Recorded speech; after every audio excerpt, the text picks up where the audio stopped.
Hello,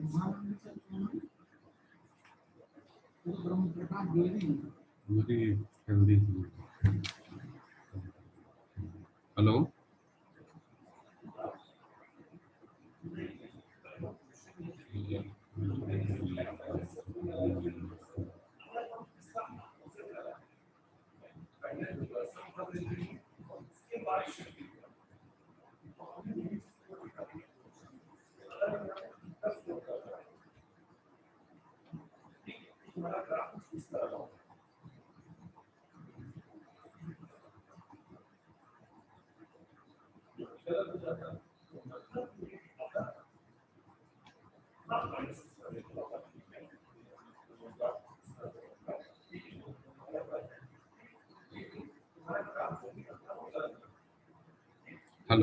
hello, hello, hello, आवाज आ रही है बेटा? हेलो, हेलो,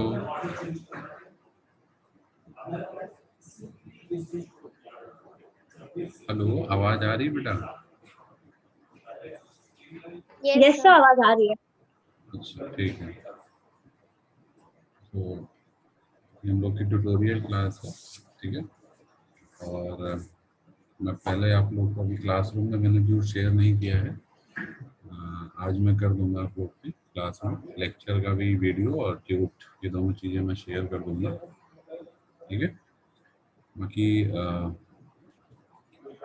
मैं आपको अभी ट्यूट शीट शेयर कर रहा हूँ। देखिए बेटा, दिख रहा है सभी को? ये ट्यूटोरियल शीट दिख रही है सभी को बेटा? Yes sir. ओके, तो इसको हम लोग आज डिस्कस करेंगे, ठीक है। इसमें स्टार्टिंग के जो 3 क्वेश्चंस हैं आपके, बहुत ही सिंपल हैं, ठीक है। वो भी वेक्टर पे बेस्ड है, वेक्टर का बेसिक कॉन्सेप्ट है इसमें, ठीक है। तो यही हम लोग आज 3 क्वेश्चन फिलहाल ये करेंगे आज। और आई थिंक ज़्यादातर बच्चों ने ज्वाइन कर लिया है, ठीक है। मैक्सिमम बच्चों ने ज्वाइन कर लिया है। So let's start with the questions, and all of you are requested to mark your attendance as well in the chat box. Attendance भी सभी लोग मार्क कर दीजिएगा। बाकी एक बार मैं भी अटेंडेंस ले लूँगा बीच में, ठीक है। तो स्टार्ट करते हैं। तो जैसे हमारे पास देखिए बेसिक्स ऑफ वेक्टर्स में हमारे पास वेक्टर से रिलेटेड क्वेश्चन है, ठीक है। जैसे पहला क्वेश्चन है, a unit vector is given as 0.4 ax plus 0.8 ay plus c az, clear? So calculate the value of c and also the cosine of the angle with the भाई az आ रहा है, तो ऑब्वियसली बात है कि ये हमारा जो है रेक्टेंगुलर कोऑर्डिनेट्स में शो होता हूं। Just wait, show you the, देखिए इसमें जिसमें क्या बताना चाह रहा हूं आपको। ओके, सो एक वेक्टर हमारे पास गिवन वेक्टर जो भी है यूनिट, इसका मैग्नीट्यूड 1 होगा, ठीक है। सबसे पहली चीज तो इसको मैं रिप्रेजेंट कर सकता हूँ, मैं अभी इस क्वेश्चन की बात कर रहा हूँ, ये देखिए, ठीक है। यूनिट वेक्टर हम रखना है, ठीक है। उसके बाद जो मेन पॉइंट है इसमें कि हमें क्या करना होगा, पहले मैं इस वेक्टर को लिख देता हूँ। देखिए लिखता हूँ ना, मेरी आवाज प्रॉपर आ रही है बेटा सभी को? Yes sir. देखिए ये एक वेक्टर हमने ए ले लिया है, ए इज इक्वल टू, ये जो गिवन वेक्टर है इसको हम कैसे कंपेयर करेंगे। देखिए ए वेक्टर, ए एक्स वेक्टर इंटू ए एक्स कैप प्लस ए वाई, ठीक है, इंटू ए जेड इंटू ए जेड, इसमें कार्टेशियन कोऑर्डिनेट में, क्लियर। अब हम क्या कर सकते हैं, ये जो गिवन वेक्टर है जिसको हमने unit vector given, compare this by this, clear. अगर आप कंपेयर करेंगे तो आपको मिल जाएगा ए एक्स की वैल्यू पॉइंट वेक्टर है, यूनिट वेक्टर का मैग्नीट्यूड 1 होता है। मैग्नीट्यूड की अगर बात करें तो दोनों साइड आप मॉडल यूनिट वेक्टर है, तो ये आपका इधर जो लेफ्ट साइड है इसका मैग्नीट्यूड क्या होना चाहिए, 1 होना चाहिए। समझ में आ रहा है बेटा सभी भाई? यस सर, समझ में आ रहा है यस सर, बेटा? आप आए। ठीक है, तो इसका मैग्नीट्यूड हम 1 कर देते हैं। देखिए तो अगर इसका मैग्नीट्यूड 1 हो जाए तो यूनिट वेक्टर 1 हो गया, तो राइट साइड है ये क्या हो जाएगा, इसका मॉड लेंगे तो क्या होगा प्लस ए वाई का स्क्वायर प्लस ए जेड का स्क्वायर, क्या हो जाएगा ए एक्स का स्क्वायर, ठीक है, प्लस ए वाई का स्क्वायर ए जेड का स्क्वायर। ये सबको समझ में आ रहा है? ठीक है, इस तरीके से हो जाएगा ए x square plus A Y square plus a Z square. ठीक है, अब आपको यहाँ ये देखा जो मैं ए X A Y A Z की बात कर रहा हूँ, ये हमारे क्या है, ये हमारे ये जो वैल्यूज है ये है, ए एक्स की वैल्यू 0.4 है, ए वाई की वैल्यू 0.8 है, ए जेड की वैल्यू सी है। ठीक है, तो इसमें हम यही वैल्यूज पुट कर देंगे सिंपली अंडर रूट 0.4 का, देखिए माउस दिक्कत कर रहा है लिखने में। ओके, सो ये हो जाएगा 0.4 के बाद भी ए वाई हमारा ए वाई क्या है प्लस थर्ड वाला कंपोनेंट है सी, तो सी का स्क्वायर। ठीक है, अब यहाँ पे आप इसको सॉल्व करेंगे, राइट लेफ्ट साइड में 1 रहेगा क्योंकि 1 का स्क्वायर 1 ही होता है, मैग्नीट्यूड यूनिट वेक्टर है तो मैग्नीट्यूड 1 रहेगा।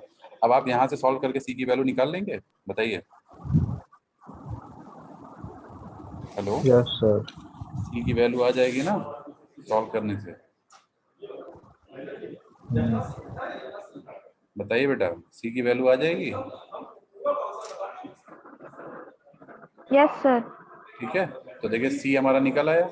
अब हमको दूसरा चीज क्या निकालना है, cosine of the angle which this vector makes with the x axis. तो कोसाइन ऑफ द वेक्टर कैसे निकालेंगे, बात कर रहे हैं, मींस ये वेक्टर जो एक्स एक्सिस से एंगल बना रहा है वो हमको निकालना है। इसका कौन सा होगा, ये वाला होगा, ये ए एक्स है ना, a x is the x axis component, तो ये हमारा ए एक्स है। इसको हम क्या करेंगे, जो हमारा,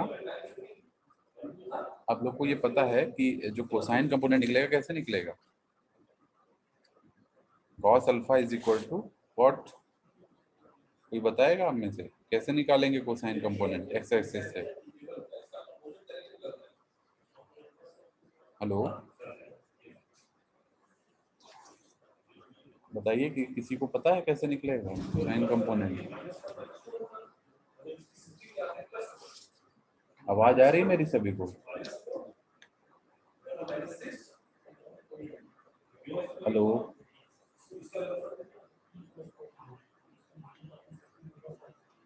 तो देखिए कोसाइन निकालना है एक्स एक्सिस से, तो ये क्या हो जाएगा, cos alpha is equal to a x upon a, cos alpha is equal to a x upon a. ठीक है, ए क्या है, ये जो हमारा यूनिट वेक्टर है, ठीक है, तो cos alpha is equal to cosine upon a करेंगे। देखिए एक्स एक्सिस से पूछ रहा है तो इसलिए हम ए एक्स वाला कंपोनेंट लेंगे। ठीक है, cos alpha, alpha is the angle made by x axis, this vector made with the x axis.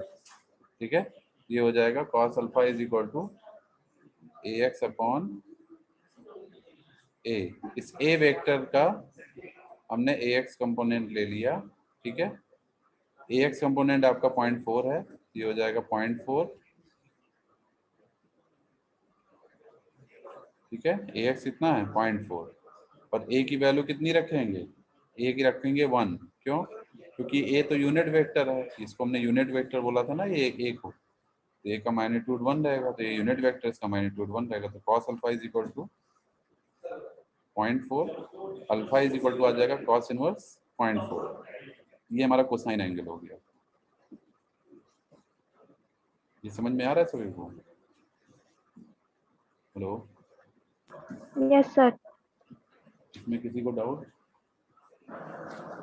बताइए। तो cos इनवर्स 0.4 निकालेंगे तो आंसर क्या आएगा, 66.4 डिग्री। कितना आएगा, 66.4 डिग्री। इसको बल्कि मॉड में लिख सकते हैं क्योंकि हम इसका मैग्नीट्यूड ले रहे हैं यूनिट वेक्टर का, दैट इज 1। ठीक है, ये आ जाएगा आपका 66.4 डिग्री आंसर। ठीक है, सॉल्व करके देख लीजिएगा ये 66.4 डिग्री, तो ये आपका एक आंसर हो जाएगा अल्फा की वैल्यू। और जो यहाँ से सी की वैल्यू आएगी, सी भी मैं बता दे रहा हूँ कितना आएगा, सी आपका आएगा अंडर रूट 0.2। इसको जब सॉल्व करेंगे सी मिलेगा अंडर रूट 0.2, अंडर रूट 0.2 की वैल्यू आप लोग सॉल्व कर लीजिए, यहाँ से सी मिल जाएगा। आई थिंक ये क्वेश्चन समझ में आ गया होगा सबको, किसी को कोई डाउट है? अगर मान लीजिए यही क्वेश्चन में पूछता कि calculate the cosine of angle which the vector makes with the Y axis. तो वाई एक्सिस से अगर निकालना होता तो हम वाई एक्सिस में ए वाई वाला कंपोनेंट लेते, ठीक है। तो ए वाई अपॉन मॉड ए, नीचे वाला टर्म सेम रहता और कॉस अल्फा की जगह कॉस बीटा आ जाता, अल्फा की जगह क्या आ जाएगा, बीटा एंगल, ठीक है। ऐसे ही अगर ये पूछता जेड एक्सिस से निकालिए तो जेड एक्सिस में हमारा कंपोनेंट सी हो जाता, तो ऊपर आ जाता सी और नीचे मॉड ए ही रहता, क्योंकि यूनिट वेक्टर है तो उसका मैग्नीट्यूड 1 ही रहेगा, बस ये ऊपर का पोर्शन ये चेंज हो जाता है, ठीक है। और यहाँ गामा आ जाता है, कॉस गामा। समझ में आ गया बेटा सभी को? Yes sir. ठीक है, यस सर। ये आपका एक क्वेश्चन हो गया, ठीक है। तो हम लोग आते हैं सेकेंड क्वेश्चन पे। ये मैं क्लियर कर दे रहा हूँ, इसमें किसी को डाउट हो तो पूछ लीजिए, अदरवाइज आगे बढ़े। कोई डाउट तो नहीं किसी को? ठीक है, आगे बढ़ते हैं। अब आते हैं क्वेश्चन नंबर 2 पे। क्वेश्चन नंबर 2 क्या है, एक वेक्टर दिया है आपको a vector that is 5ax minus 2ay plus az। अब इसमें क्या निकालना है, find the expression of a unit vector b such that b parallel to a, ठीक है। आपको एक यूनिट वेक्टर बी है जिसकी एक्सप्रेशन निकालनी है in such a way that b vector is parallel to a vector. Clear? ये कैसे सॉल्व करेंगे ये भी मैं बता देता हूँ। इसको सॉल्व करने का तरीका ये है कि सबसे पहले आपको बी वेक्टर बना लीजिए, ठीक है, जनरल फॉर्म में। जैसे ए वेक्टर गिवन है ऐसे एक बी वेक्टर भी हम बना लेते हैं, क्योंकि हमको दिखाना है कि ए वेक्टर बी वेक्टर के पैरेलल है, ठीक है। Is it clear? हमको ये दिखाना है कि हमारा ए वेक्टर बी वेक्टर के पैरेलल है, ठीक है। तो ये कैसे दिखाएंगे, पहले देखिए इसकी कंडीशन होती है पैरेलल की, ठीक है। तो पहले हम लोग ले लेते हैं बी वेक्टर, लेट एक बी वेक्टर हम लोग ले लेते हैं, लाइक ये ले लिया हम लोगों ने बी वेक्टर, ठीक है। बी वेक्टर हमारा हो जाएगा B X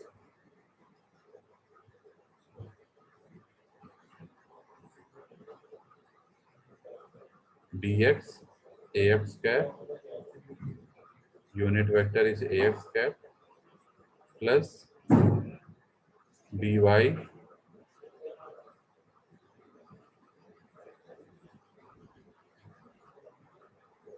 A Y cap और प्लस बी जेड और A Z cap. Tube sheet में आप लोग को शेयर कर दूंगा आज, ठीक है, गूगल क्लासरूम में, ठीक है। तो देखिए B X cap plus B Y cap plus B Z A Z cap, ठीक है। ये हमने बी वेक्टर एज्यूम कर लिया जो इसने बताया है, ठीक है, क्लियर, ठीक है। और एक वेक्टर आपको ए वेक्टर गिवन है, ठीक है। अब आपको क्या करना है, इसमें बोला है कि कंडीशन मतलब आपको शो करनी है कि दोनों वेक्टर आपस में पैरेलल हैं और उसका बी का एक्सप्रेशन निकालना है। तो बी का एक्सप्रेशन आप तब निकाल पाएंगे जब आप बी एक्स बी वाई और बी जेड की वैल्यू निकाल पाएंगे। तो यहाँ तो A X A Y A Z की वैल्यू पता है, लेकिन B X B Y B Z की वैल्यू आपको निकालनी पड़ेगी इस कंडीशन को लगाने के बाद जो बी पैरेलल टू ए है, ठीक है। तो देखिए अब हम ए की भी बात कर लेते हैं, जो ए वेक्टर है, ए वेक्टर में क्या दिया है, ये ए एक्स है, ये ए वाई है, और यहाँ वन जो है, वन जो वन यहाँ पे गिवन है, वन इंटू ए जेड, तो ये ए जेड की वैल्यू 1 है, ठीक है। तो अब हम देखिए यहाँ पे लिख सकते हैं, अगर इसको बी वाले को ए के फॉर्म में आप लिखना चाहेंगे तो simply A X cap plus A Y cap plus a Z cap, ये ए वेक्टर हो जाएगा, ठीक है। तो फॉर ए वेक्टर हम लोग को पता है, ये जो हमारा ए वेक्टर है जो कि गिवन है हमको, इसमें ए एक्स की वैल्यू हमारी गिवन है 5, ए एक्स इज 5, ठीक। ए वाई की बात करेंगे, ए वाई हमारा है -2 और ए जेड हमारा जो है वो क्या है 1, AZ हमारा है 1। ठीक, अब हमारे पास देखिए, अब यहाँ पे BX BY BZ की वैल्यू निकालनी पड़ेगी with the help of AX AY और AZ। ठीक है, तो कैसे निकालेंगे? अब हमें सीधे एक्सप्रेशन लिखनी है। एक्सप्रेशन क्या लिखनी है? जो पैरेलल की कंडीशन होती है, condition for A parallel B, A vector parallel B की कंडीशन क्या होती है ये भी मैं बता देता हूँ। कंडीशन क्या है? AX अपॉन A, मतलब जो AX अपॉन A, ठीक है। A क्या है? A का मतलब है यहाँ मॉड A, ठीक है, मैग्नीट्यूड, ये ध्यान रखिएगा। AX upon A is equal to what? BX upon B। ये मैं ऐसा क्यों लिख रहा हूँ, कोई बता सकता है? ये एग्जैक्टली कहाँ से आ रहा है जो मैं लिख रहा हूँ पैरेलल की कंडीशन? कोई बताएगा मुझे? Hello hello. A vector dot B vector equal to 0. A vector और B vector is equal to 0। 0 कैसे हो जाएगा बेटा? ये कंडीशन है। सर 1। मैंने बताया ना कि दो वेक्टर पैरेलल, जो इसने पूछा ना कि बी वेक्टर को आप निकालिए इन सच ए वे कि बी वेक्टर ए वेक्टर के पैरेलल हो। तो बी वेक्टर हमने कैसे हमारा ए वेक्टर के पैरेलल होगा। ए वेक्टर में ये AX है, ये AY है, AZ है, AZ वैल्यू 1 हो गई, इसको हमने लिख दिया। अब ये दोनों वेक्टर पैरेलल हमारे होंगे, उसकी कंडीशन क्या है? AX, ये तो AX BX के टर्म में हो गया, फिर AY और BY के टर्म में लिखेंगे। AY Y वाले कंपोनेंट में कैलकुलेशन होगी, Y वाले कंपोनेंट में कैलकुलेशन होगी कौन?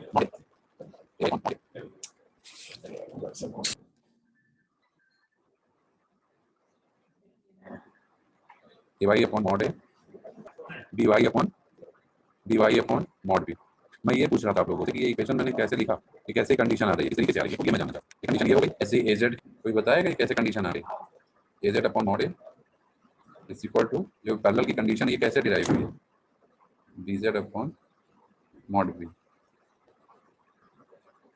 हेलो, आवाज आ रही है बेटा सभी को? अब इन तीन कंडीशन को आप लगा के तो कौन कौन सी वैल्यू फाइंड कर सकते हैं? BX BY और BZ की।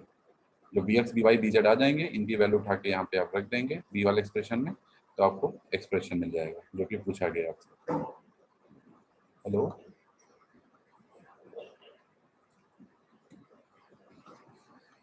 अच्छा ये बताइए मॉड B की वैल्यू क्या होगी? मॉड B इसकी वैल्यू हम क्या रखेंगे? हैं? 1 1। क्यों रखेंगे 1? 1 यूनिट वेक्टर है। गुड, क्योंकि ये यूनिट वेक्टर है इसलिए मॉड B की वैल्यू हमें 1 रहेगी। ठीक है, मॉड A आपको निकालना पड़ेगा। मॉड A यूनिट वेक्टर नहीं है इसलिए इसको मॉड A निकालना पड़ेगा। तो मॉड A क्या हो जाएगा? Under root AX square plus AY square plus AZ square. ठीक है, इसको हम निकाल लेते हैं। मॉड A अगर हमें निकालना है तो ये हम निकाल सकते हैं under root AX square means 5 square, ठीक है, प्लस माइनस Q का स्क्वायर प्लस 1 का स्क्वायर। ठीक है, इसको सॉल्व करेंगे तो मॉड A आ जाएगा। तो मॉड A तो आपको यहाँ से मिल जाएगा और B आपको गिवन था कि B आपका यूनिट वेक्टर, उसका मैग्नीट्यूड 1 होगा। ठीक है, तो मॉड A की वैल्यू जो आएगी मैं बता दे रहा हूँ, मॉड A आ जाएगा अंडर रूट 30। ठीक है, अंडर रूट 30। ठीक है, ये मॉड A आ गया। यही मॉड A आप लोग यहाँ रखेंगे, यहाँ रखेंगे, यहाँ रखेंगे और यहाँ रखेंगे। मॉड B आपका 1 है तो मॉड B तो सिंपली आपका 1 ही रहेगा। ठीक है, मॉड B तो आपको कुछ करना ही नहीं है, ये तो 1 है। तो मॉड B यूनिट वेक्टर है ना, गिवन है क्वेश्चन में यूनिट वेक्टर, जिसकी तो मैग्नीट्यूड 1 ही रहेगा, ये 1 रख देंगे। ठीक है, अब AX AY AZ की वैल्यू आपको पता है। AX आपका ये है, AY ये है और AZ ये है। ये तीनों वैल्यू आप रख देंगे तो BX BY BZ मिल जाएगा। ठीक है, फिर जो B X B Y B Z मिलेगा वो वैल्यू आप उठा के इस एक्सप्रेशन में पुट कर देंगे ये बी वेक्टर वाले में, तो आपको सिंपली कंप्लीट वेक्टर मिल जाएगा जो आपसे पूछा गया है। मैं आपको आंसर बता देता हूँ। तो बी एक्स की वैल्यू आएगी, अगर नोट करना आप लोग नोट कर लीजिएगा, ठीक है। बी एक्स आएगा आपका 5/√30, बी वाई आएगा -2/√30 और बी जेड आएगा 1/√30, ठीक है। तो जो एक्सप्रेशन बन जाएगी बी की वो बन जाएगी 5/√30 ए एक्स कैप -2/√30 ए वाई कैप प्लस 1/√30 ए जेड कैप, ठीक है।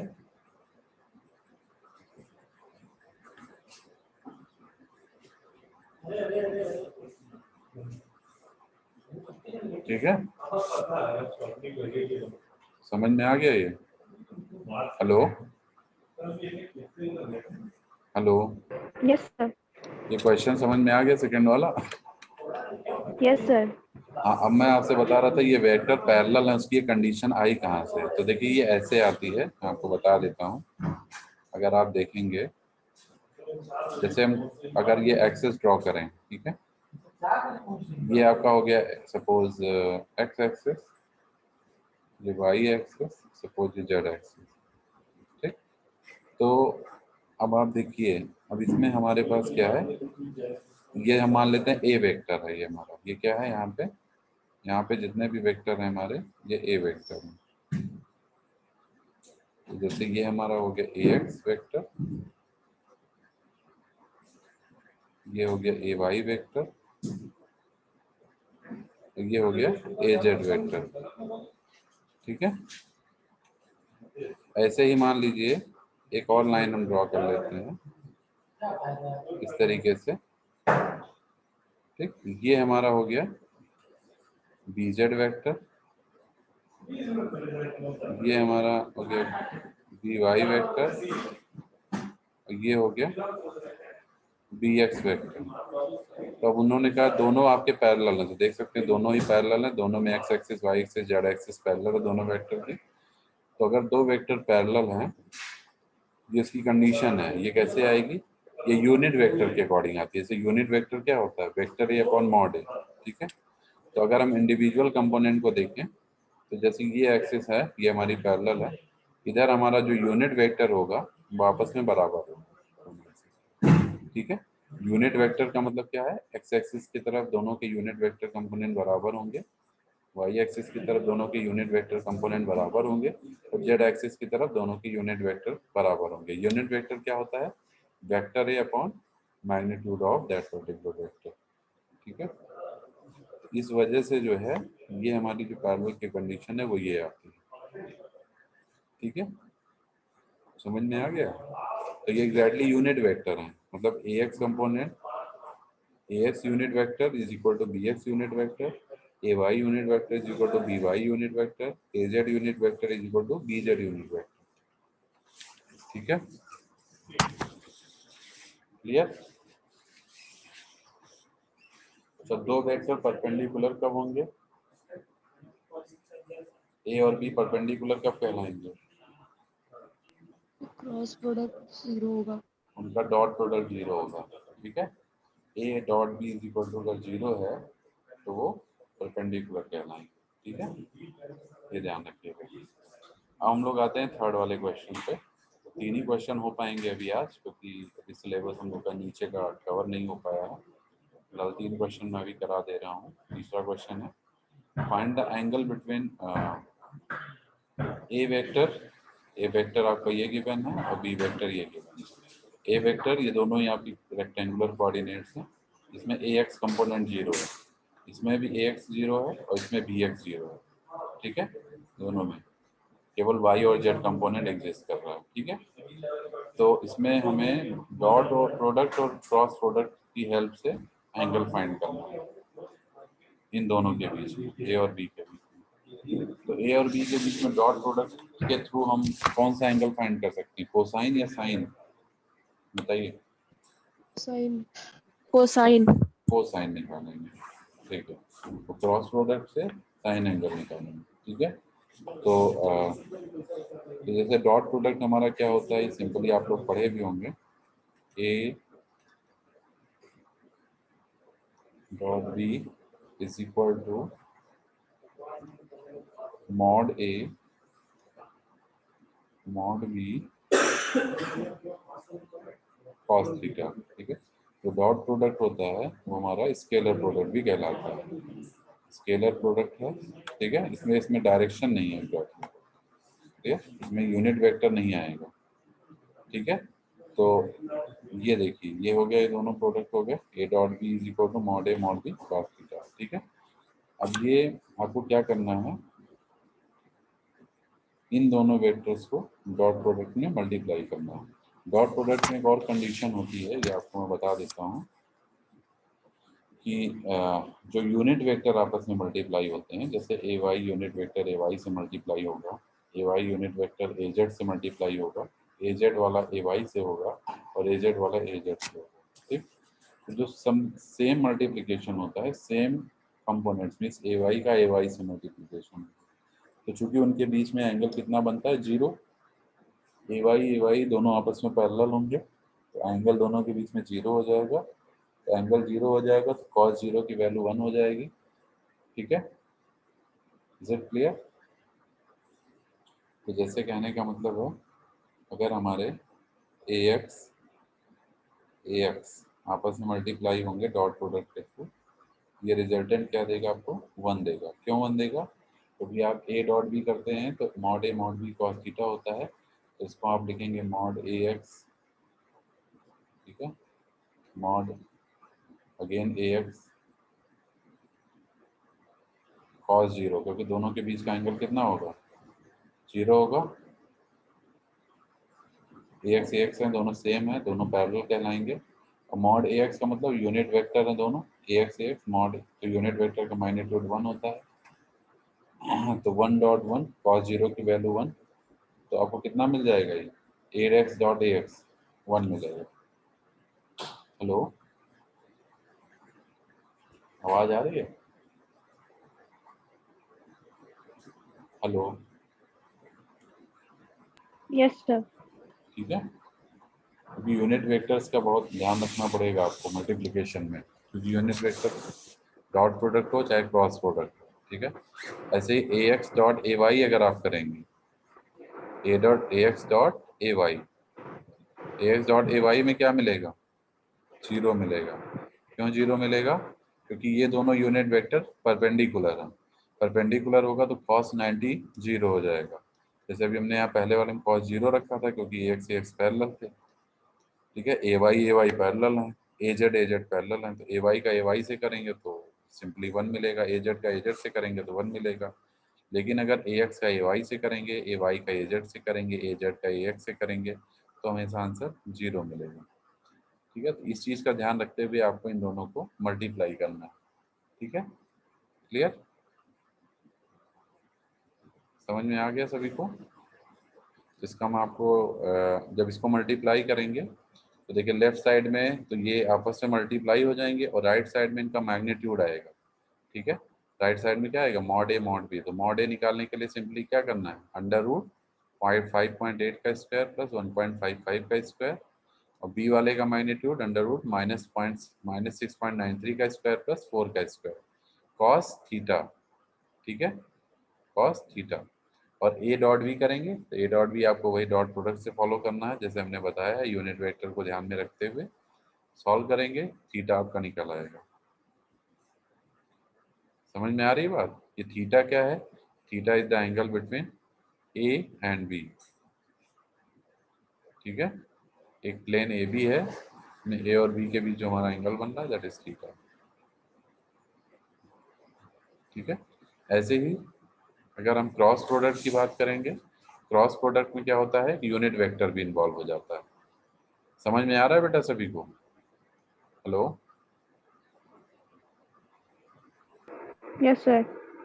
क्रॉस प्रोडक्ट में आपका यूनिट वेक्टर भी इन्वॉल्व हो जाएगा। ठीक है, इसमें मैं आपको इसका शायद सोल्यूशन होगा हमारे पास, मैं दिखा भी देता हूँ आपको, इससे आपको आंसर भी मिल जाएंगे सोल्यूशन से। ठीक है, रुक जाइए।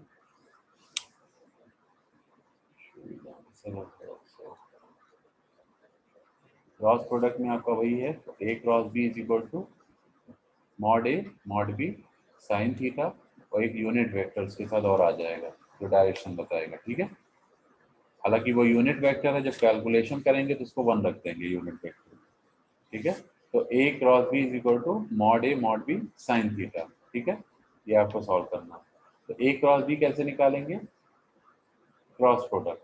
ठीक है, दोनों का क्रॉस प्रोडक्ट। अब जैसे मैं आपको दिखा देता हूँ, सो सॉल्यूशन हमारे पास शायद होगा, तो मैं दिखा देता हूँ आपको, जस्ट वेट।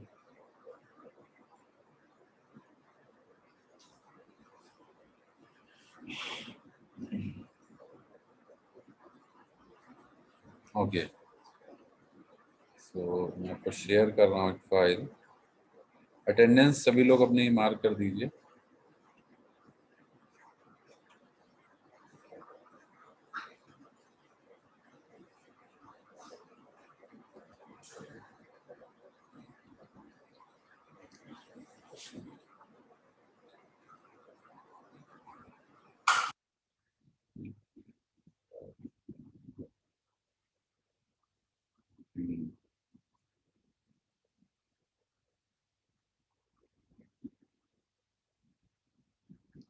ये दिख रहा है क्वेश्चन सभी को? हेलो, ये दिख रहा है बेटा? Yes, sir.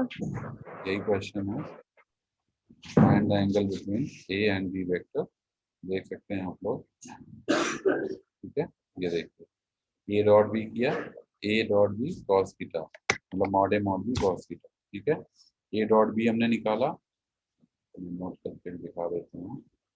ये देखिए, ए डॉट बी किया तो a y into b y plus a z into b z. ठीक है, तो अब इसमें देख सकते हैं आप लोग, इसको सॉल्व करने के बाद हमको मिल गया, जैसे मैंने आपको तरीका बताया है, सॉल्व करने पे हमको मिल जाएगा -33.994। ठीक, क्लियर? उसके बाद आप लोग इसमें देख सकते हैं, ए कंपोनेंट, अगर ए कंपोनेंट निकालना है तो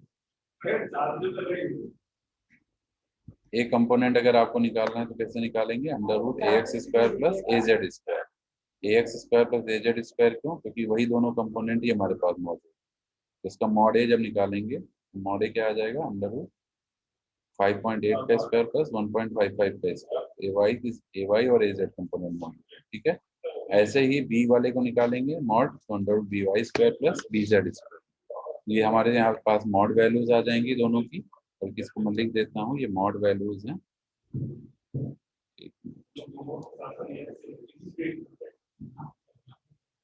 ये देखिए मॉड वैल्यूज, ये मॉड है और ये मॉड है। ठीक है, इससे मॉड ए मॉड भी आ जाएगा। अब मॉड ए मॉड भी आ गया तो आप सिंपली यहाँ पे इस फॉर्मूले में अप्लाई कर सकते हैं।